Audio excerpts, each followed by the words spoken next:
Okay, so we're in X-Plane now, and we want to go up here and go to our options and go to graphics. And these are the rendering options I'm going to recommend up here at the top. We've got visual effects set to high, texture quality set to maximum, anti-aliasing set to FXAA, objects set to medium. That has a huge frame rate benefit or hit. So we're recommending, this is beta 5 I'm running, I'm recommending that you stick with medium at least right now. Reflection detail, I have that on the lowest setting because turning it up doesn't seem to have a huge visual quality benefit, but does hurt frame rate. We want to achieve at least a minimum of 30 frames per second at all times. Shadows on scenery I have turned off, that also has a big frame rate hit. You can experiment with these things, but always have this handy to refer back to. I recommend setting it to these settings and then taking a picture of it with your phone so you can always refer back to it. Now, X-Plane opened up on the middle display, and that's because it's our main display. And on the left and the right, you'll notice I just have the Windows desktop. So we're going to change that now. First of all, on the middle display, on our field of view, if you've got three 50-inch TVs and you want to do 210 degrees, then you want your lateral field of view on the center monitor, and really all three monitors, to be 70. 70 times 3 is 210. Now, if you're using smaller monitors and they don't wrap around kind of behind you like mine do, maybe you need to set it to 60 for 180 degrees of view. I'm sure you're familiar with 180 degrees is a half a circle, 360 degrees is a full circle. So you have to decide how much of a circle you're getting. For me, it's about 210. So I've got my middle monitor set to 70 degrees, again, which is 1/3 of 210 degrees. We want it set, the main monitor set to full screen simulator, the resolution, default monitor settings. The only reason you would change this is if you bought 4K displays and you need to run it at 1920 by 1080. This is where you would change it to 1920 by 1080 manually. Otherwise, if you have 1080p displays, just leave it set to default monitor settings. Now this box represents the middle monitor. There's another box over here and another box over here. Those represent the left and the right displays, assuming you set them up correctly in Windows. So over on the left box, which represents the left monitor, I'm going to say full screen simulator. And boom, the left display just lit up. And I have an exact replica of my main window over on the left, but it's kind of like grayed out. And over on the right, I'm going to choose full screen simulator, and boom, as I like to say, the left side has a copy now. So if I close this, you'll see I have basically 3 exact copies of the simulator running, and I'm just going to pick this up and show you. I know this is clunky, but there you go. Basically, I've got 3 copies of the simulator running on and one being on each display. I'm going to try to move this over so I'm not quite so much in the way. So you're a little off to the side right now. So let's go back to the graphics settings because we don't want 3 exact copies of the simulator running. And under visual settings on the left display, you want forward with 3D cockpit, you want to allow windshield effects. But here's where the magic is. Under lateral field of view, again, I have set 210 degrees. So remember, I set my middle lateral field of view to 70. Again, lateral field of view being the degrees of lateral view for each display. So they should all be set the same because all the monitors are the same. So I set the left one also to 70.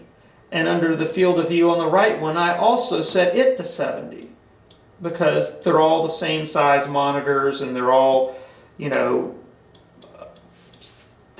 should be showing 1/3 of the scenery. And again, I have 210 degrees. You might think you need 180 or something like that. Now the other bit of magic is under visual offsets.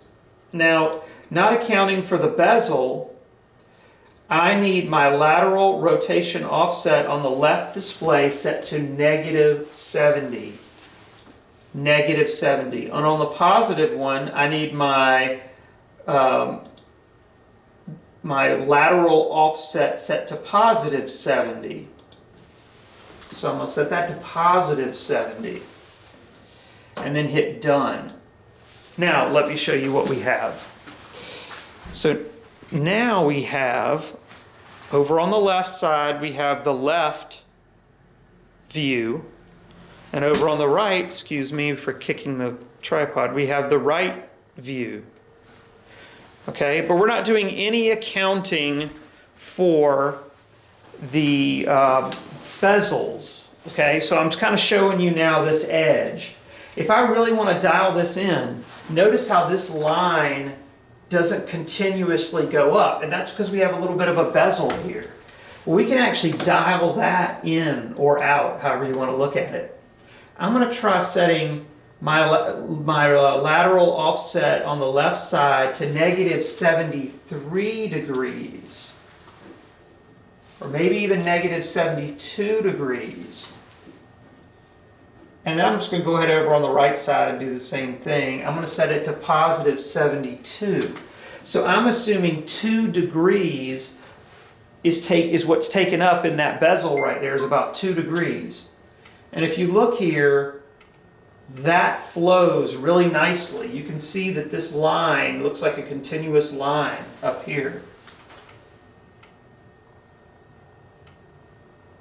I'm trying to give you another view of it, but yeah, look at the strut here is almost perfectly a straight line, and you know, you can make tiny little adjustments. Maybe I'll make this 73 again.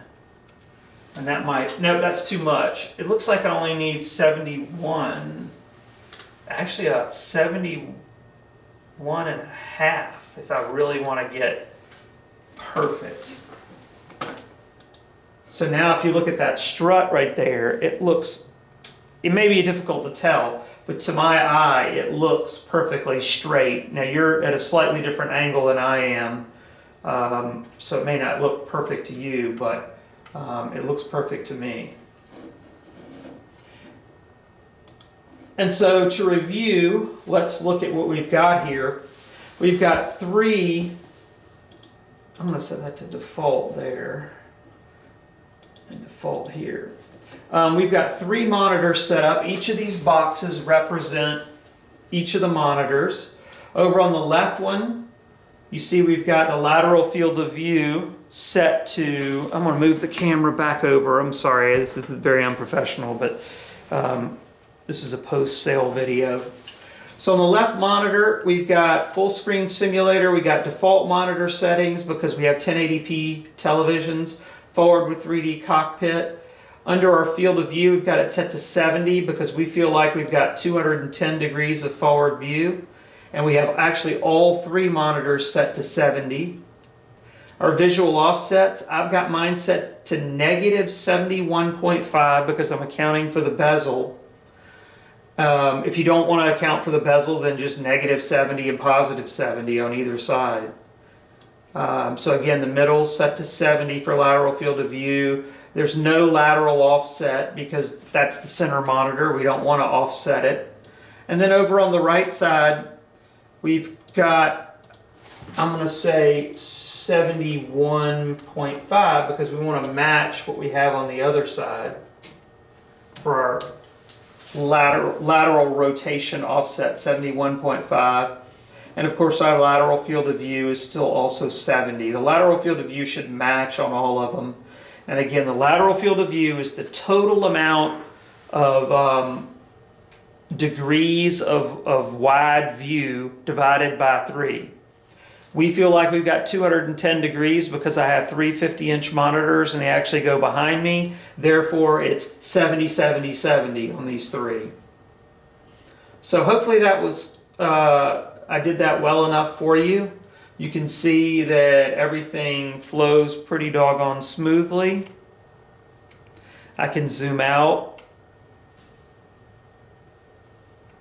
and kind of give you a look. Do know these side monitors with this camera are kind of hard to pick up because they are at such a sharp angle. So I'll actually aim the camera right at kind of the side and the front display, and you can see how nicely that flows. You can do this. It's not that hard. You can do it. Follow my directions and you can get this right. And anytime, let's say you get way off like this and you want to jump back to straight again, you just hit the W key, which puts you right back straight again, as you can see. So hopefully that was straightforward enough, and best of luck to you and enjoy your system.